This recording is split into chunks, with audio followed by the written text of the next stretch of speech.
abonitu we can see mo sam so ka ho anwumre sinkunya no ye de ebro Brazil no Croatia na de yantam so Brazil for afiri mu a okofie na kwabana kese na afei akosia ejewa kwode boatin afei ensam no eni Ghana mampani His Excellency Nana Adodankwa Akufo Addo wo friends am trofo ene dom ne mpanifo ne bi ekopie mu ewo atoye mantam no emu na takrade habo ena okoye na ebra wokoye no na eya mamre ene amane ya aja waye dwumadie kama when a new state of art dry bulk terminal ena fenso Atlantic Terminal Service Multipurpose Container Terminal ena okopa ho entoma saba yebetimi abo ne nyina no habo no kwane befa so a ebetimi awie peyo na timaduru pempenso beboa ama dwade ne bibia atimi akoso we ye no nso amana nko anase amana nso hodomo a dwumadie bi ekoso na $98 million dwumadie bi a eno nso so modern oil and gas service terminal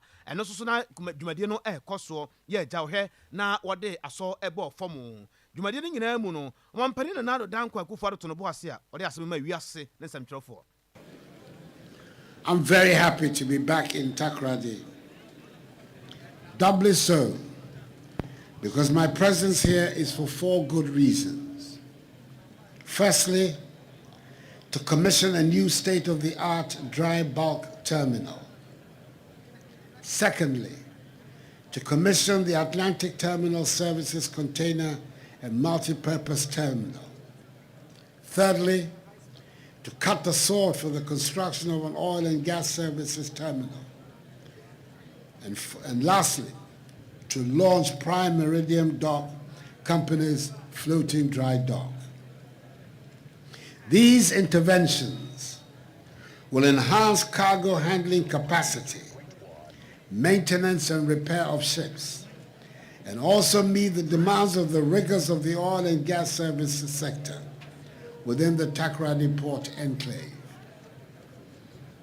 Nananom, ladies and gentlemen, since the commencement of operations of the Port of Takoradi in 1928, in the era of the most far-sighted of colonial governors, Sir Frederick Gordon Gettysburg, it has gone through many phases of development to put it in a position to meet the growing maritime trade and oil and gas services sector.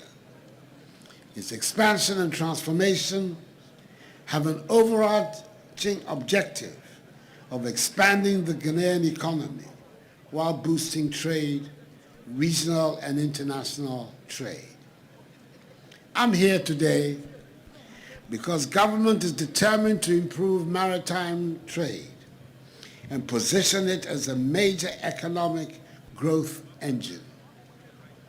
The Port of Takoradi was conceived mainly because its initiators thought it was an ideal location for the export of raw materials with which this region is endowed. But as I have said on many occasions, the idea that we can project our development goals on the production and export of raw materials and still think we can rid ourselves of the shackles of underdevelopment and poverty.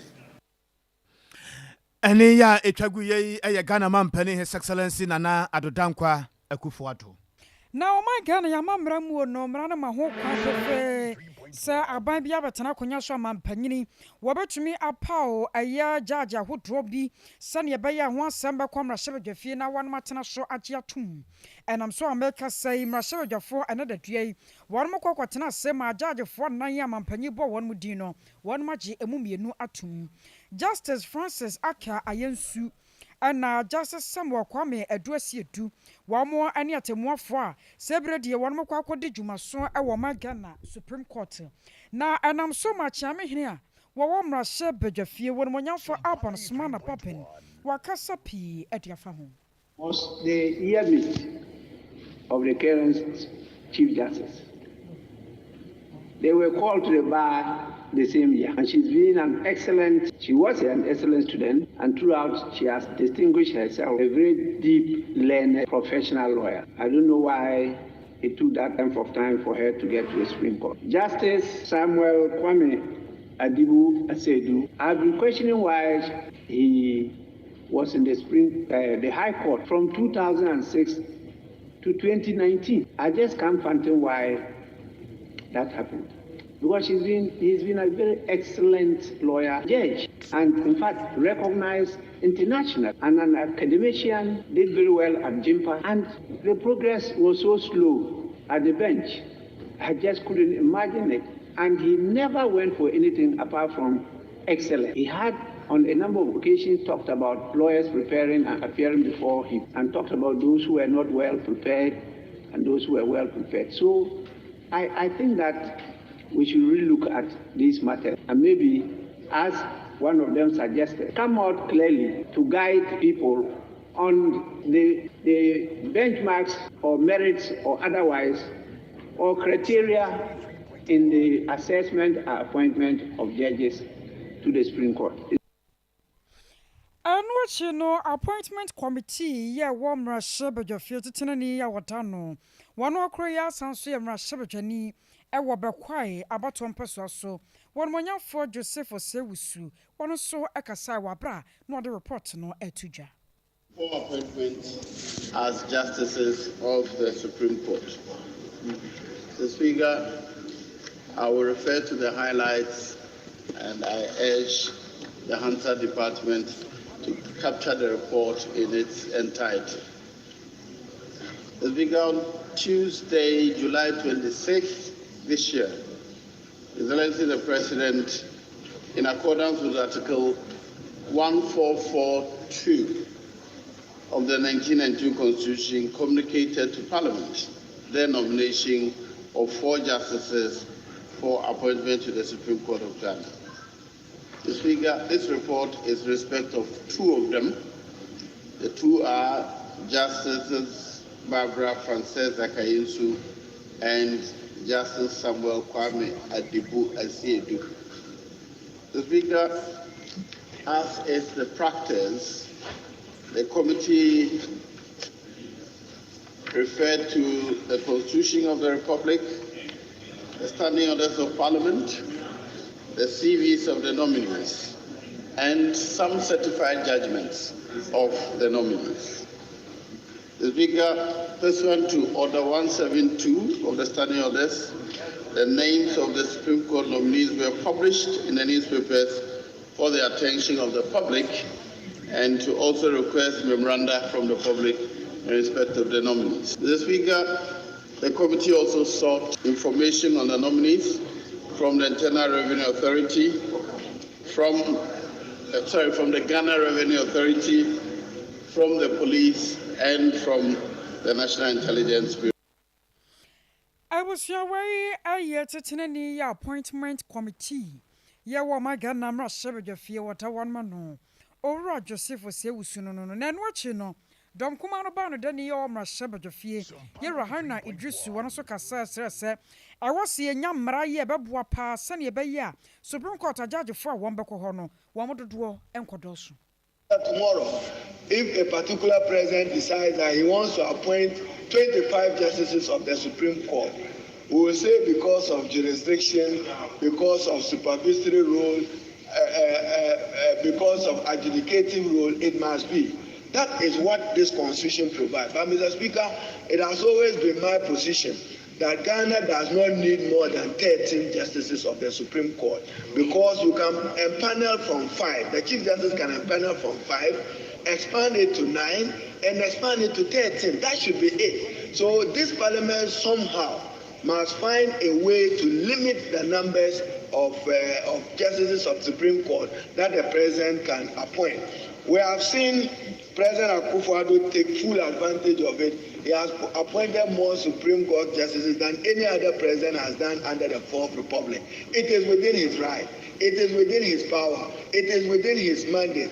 But, Mr. Speaker, can this Parliament say that at any time we will not allow the president in the exercise of his power to exceed 13? That will be my submission, Mr. Speaker.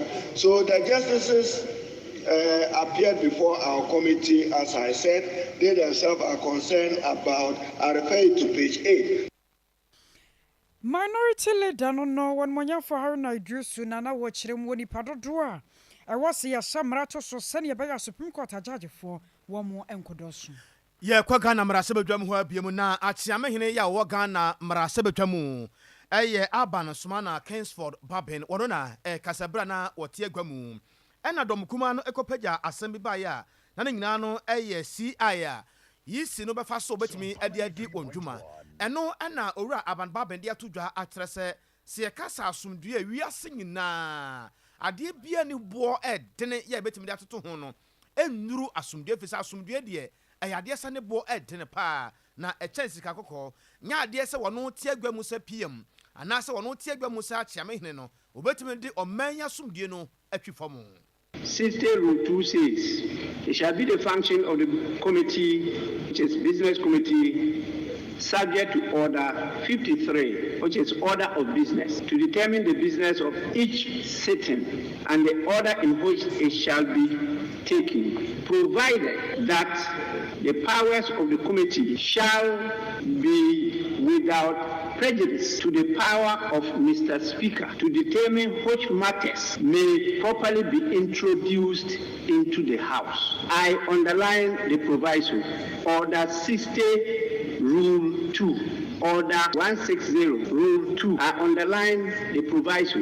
And so if what is being alleged is anything to go by, the Electoral Commission is giving notice. I believe it's not the case, because they know they cannot go on the offensive against an arm of government. We are not just a state institution. We are not just an administrative body. This is an arm of government.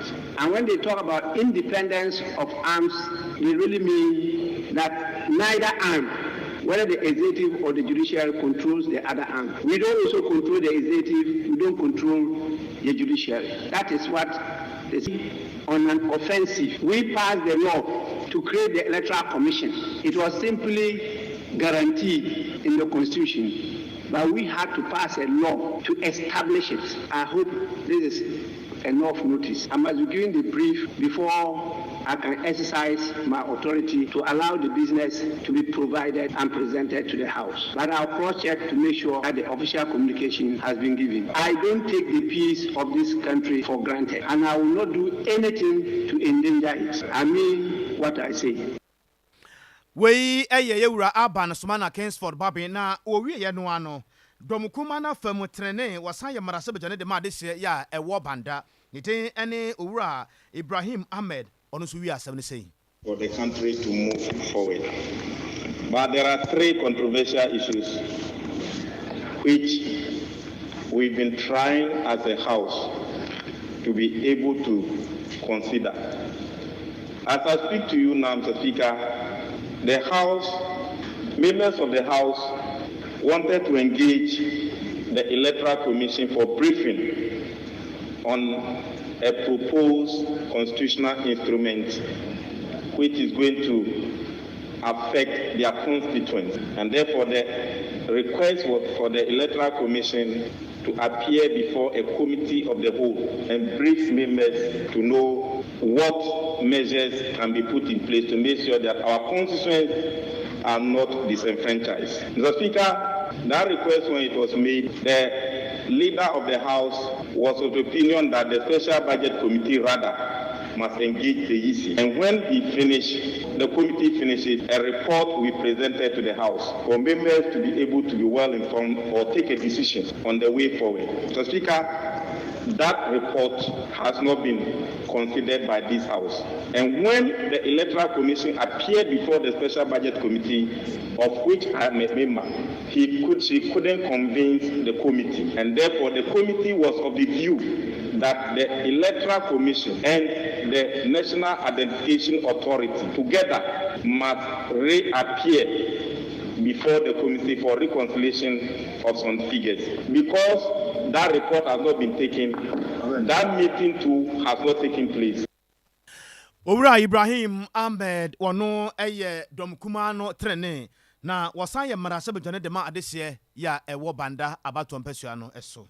Na Ghana mampanyi dada owura John Dramani Mahama wɔno nso de ato dwa ase wɔ kwan ahodoɔ bebree yɛ aban no fa so bu man no ma ne yɛyie ɛsakrasakramuo na wɔse mu fa kɛseɛ no ano yɛ sɛ aban yɛ ɔte akonnwa soɔ no brɛ no bia no wɔno ankasa no apamfo a wɔn yɛ adwuma wɔbɛdane muo wɔbɛyi bidie fra soɛ yɛ wɔn wɔde wɔn akɔ asoɛ foforɔ sɛnea ɛbɛyɛ na wɔbɛhu obiara ninim die kita no na ɔman no tumi akɔ nkan ɛnam so ma wɔkyerɛ mu sɛ Rashford deɛ yɛ paa sɛ nka aban bɛtena akonnwa so na nka ɔyɛ bi a kenya ne sɛ nka ɔman Ghana yɛasetena nie wɔde saa nsɛm wɔn nyinaa to dwa ɛwɔ Academic City University College ɛna wɔnyamfo kɔkyerɛkyerɛ mu sɛ berɛ na wie du sɛ aban ɔte akonnwa so wɔdane nneɛma mu sɛnea ɛbɛyɛ a Ghana Shuffle of ministers. You have to, after a while, take a look at the performance of your minister, and based on the performance, you must decide to drop some people, and you can also decide to shift some people to other places. They are probably good, but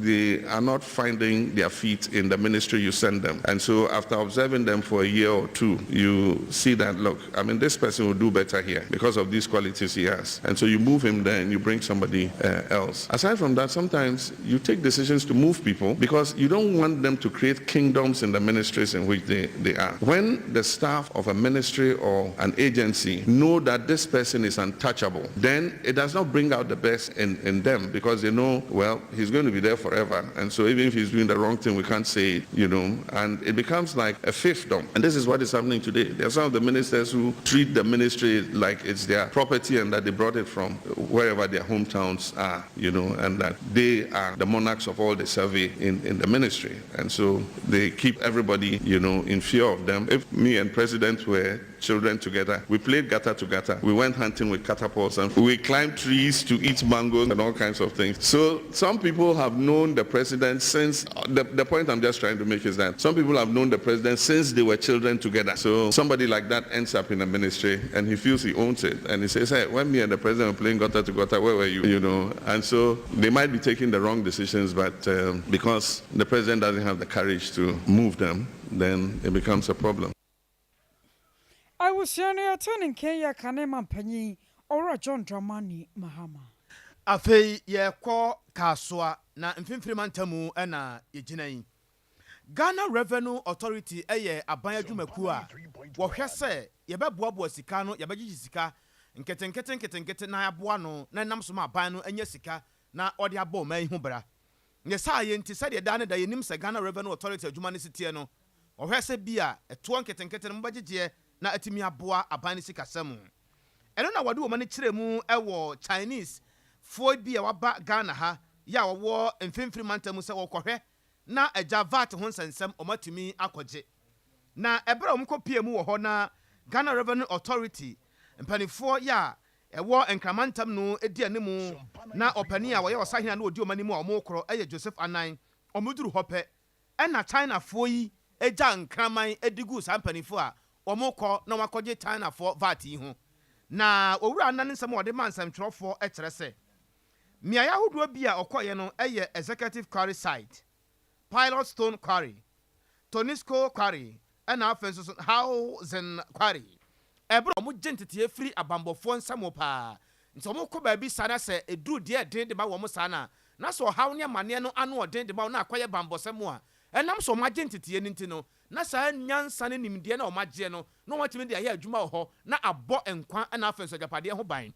Nti ebra saa deɛ na si no na mpanifo ɛka ɔmo ho so timi tu anamɔn saa etwitwa ɛregye wɔn no ade ɔmo bɛyɛ nie. Ɔmo pia asɛm so de akɔma Attorney General na Attorney General nso ahwɛ asɛm na biebie asɛm no baabi ɔso yi firi mu baabi ɔso kata so ne adeɛ nyinaa no na aban no ayɛ ho adwuma pɛpɛpɛ deɛ mo firi sɛ sɛ mo te ɔman yi mu na ɛkɔba sɛ bi aban no pesika na ɔde abɔ ɔman no ho bra na mo VAT ani sika nketenkete bi a mo betuma tuade ama baabi a mo yɛ adwuma aban no ɛnyɛ sika no na sɛ mo ntuade a ɛne mo ne aban no obi ka be pa wɔwura Joseph na ewie na kyɛ sɛ ɔmo de asɛm no ɔmo nka ne tenten bi a sɛ ɔmo adwa toa Attorney General sɛ Attorney General ɛnyɛ asɛm no na baabi a wɔsɔ de to no wɔmfa ɛnto. Anawia wabra yɛkenka pɛmtɔbra kaseɛ bɔ no ana amanebɔ firi kramantam mu baeɛ sɛ akronforofo amamoyɛfo yi a abusua dana da nyina wɔn de tuo ne nse kan kɔkɔrɔ no boy wɔn asa keka wɔn ho na wɔn ka wɔn a sɛ de ba nsa wɔn kwantempɔn no so ɛna wɔn kɔto hyɛ China ni ababa wa bi a wɔnyɛ mfe na duonum ɛnan ayele hunjin wɔn kɔto hyɛ no so na ababaawa no saa bere no na wɔde sika twitwiridie akwakoto Standard Chartered Bank ya no ɛwɔ West Hills Mall branch hɔ no ho a ya wɔ ba besena kɔ enti ne prado ka wɔ kɔkɔ tena mu no ana konfronfo mema kentena wɔn bɛsɛ nan wɔn mu ti moto so di ne tetenteta ya busua wɔn kɔto ne tuo ahyɛseɛ no ɛka na wɔtemuo no wɔn de ka akɔyɛ ɛyɛ sɛ wɔn fa bag ya ekita no mara no wɔsɛ hwɛ ɛne agya mu ni me China ni ababaawa wɔn no ne pere so a na baako bɔ ne nsa tuo afei na sɛ wɔyɛ ayɛmere ana tie no ka na tie no wɔn dodo no a na meka sɛ deɛ wɔn de nakɔ pie mu 37 military hospital ya wɔgya yarehwɛ ya dɔkɔtafoɔ kyerɛ sɛ nyame adom so ɔtenkwam na mmom wɔn agya na abambɔfoɔ ana ɛbɔ amaneɛ sɛ wɔn yɛ wɔn afam deɛ biada sɛnea ɛbɛyɛ a akɔmfoɔfoɔ amamoyɛfoɔ nipa makomako nan yɛ yesusuo no wɔn nsa betumi aka wɔnom na abusua sɛnea asɛm no kɔ nyina da mɔma yɛnkɔ tie bi na yɛba videos ahodoɔ yɛbɛyi amamahwɛ nipa na opɛ no ɔba na bɛma na wa ɔba na mimi gyina ntɔkwa no obroni ana sɛka ni obroni Chinese woman Chinese woman na mi gyina nti guy no fa moto no nti o fa nse no na ɔgye bag no na woman so fa na o shoot woman no wɔ inside sɛ we abuba na atu no o sa scanner o bag na dos bag no my bag and I say school bag. I know they mean to me my bag. I'll try Skawumba. Apart from Mammy Oba, Oboni Obano, it took a roof for the man. Oh, there'll be a two. Hello. So the police are here to take control. I was not just no quiet Facebook one more. I have Sompa 93.1 and China Nino na.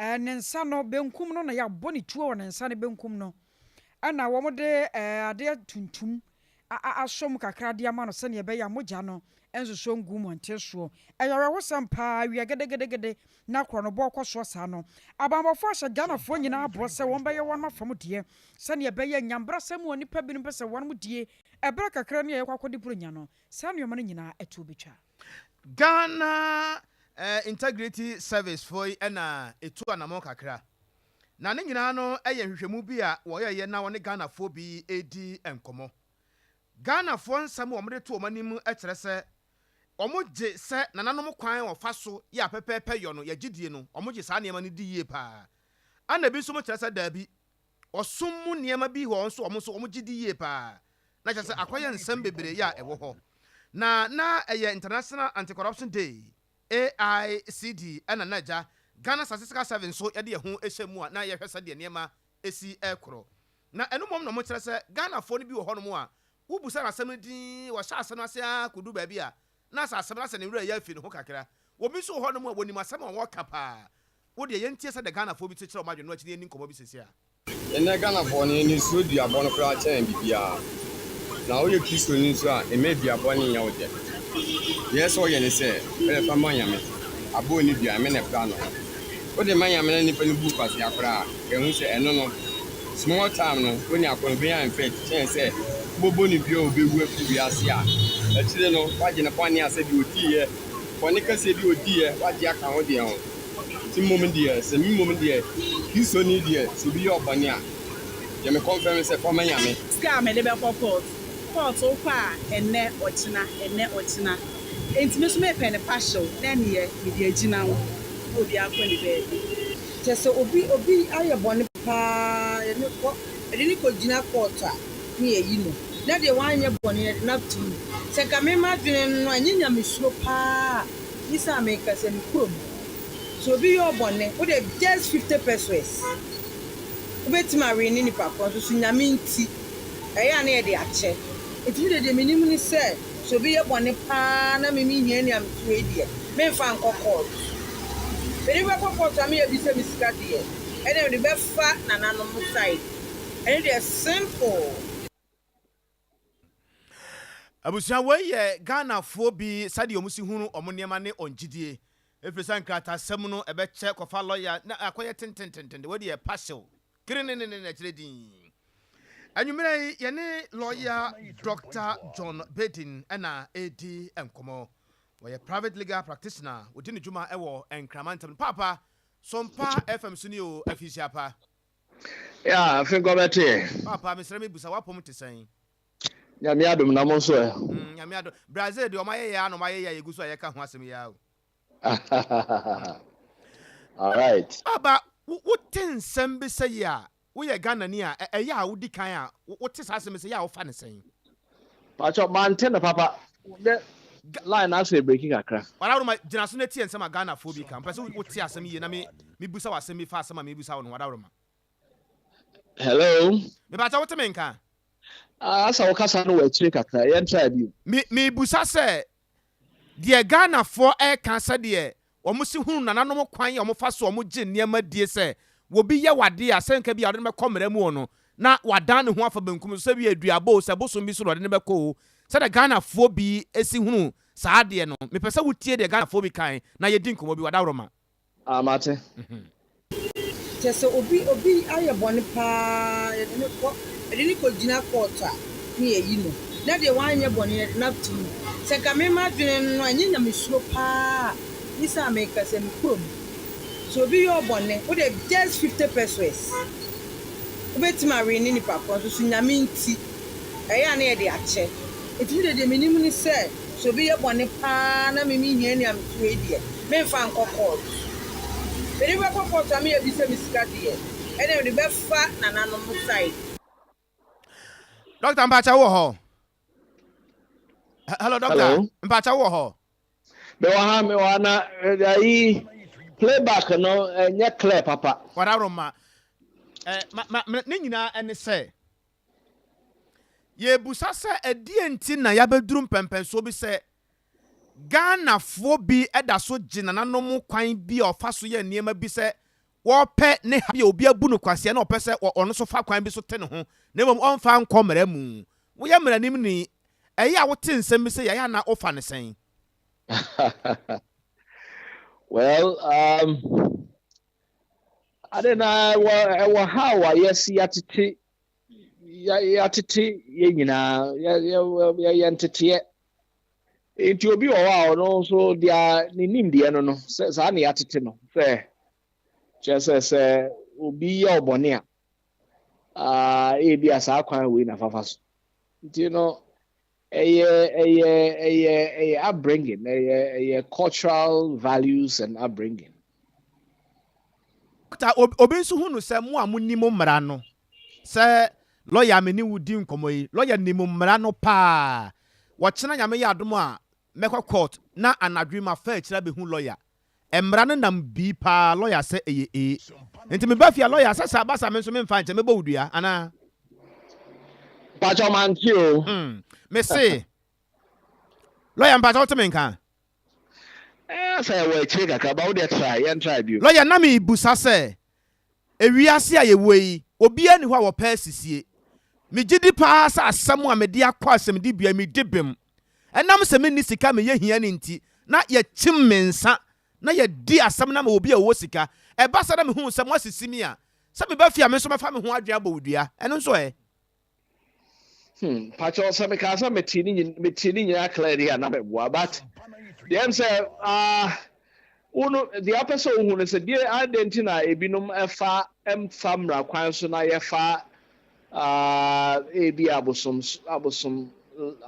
som and I say other means that's how na opa bi sa Ghana for say na nanom tro no bi a na omonam so mo gisa ho no di chen emremu because emremu no a long process obefa ha be che woni sika kwa na say di asam na tia woni ade nti wo de wo pe 100 cities bi na wa kere asam na wa kire ho no mo a yes you are right so they didn't feel say the legal system no enye convenient just semre sika na just yeah na bi o asabe on the system no so ase you know bi o ha bi asabe the school call enu akiri inti just only appreciation for you know the adversarial system inti ni nyina aka ho inti na you know we choose non-legal, ways to, obi so rape ka them. say baby ya bedu nyina no mo amunni mo mra no so mo ka ho firi say lawyer John Baden se sia ya ma behu bi ya me wasem bi asem no se man fa lawyer me ho be kire me ya de me batum me ba behu lawyer no sika wo be kotu dia ma me no lawyer minya ena wo so wo pese wo te usuku fees nyina firi me ho lawyer minya sa ba sa na gise me komi kuro mo na makoto kosua 2 cities na makele asem no nya no ano na. Well, say no be solve problem now, but most times, some route, and solve problem. Why solve pa lawyer? What's that? Ebi why solve pass? Yeah, simple pa. Bi wa. Well, but me ankasa minim success rate of alternate routes, minim success rate, Ngumun sam kakra ma yen lawyer. Oh, say sikasem no ana. Lawyer ma na wroma. Not just a Crawford no crown. Says Scano crown. Crawford have problems paying lawyers, which is unfortunate. But lawyer be do ask mama free sir lawyer. Oh, yeah, to me, why to me be free. And the lawyer say me fa na say wo be ti yanka e wo sunwane ne mpotam ne kumase ne ba bi TV ne radio ahode ko kan. So obi wa asem bi ye kire ne so pa. Wo hu sesi a wobetimi abo abra wonyi sika. Oh, it depend. And there's how a lawyer need trust and as a lawyer o feeli with circumstances no. Obetimi abo. Lawyer o bo number be how ana. What's that? O bo number so obi wo ahoche mu. Ebe ha dwene won.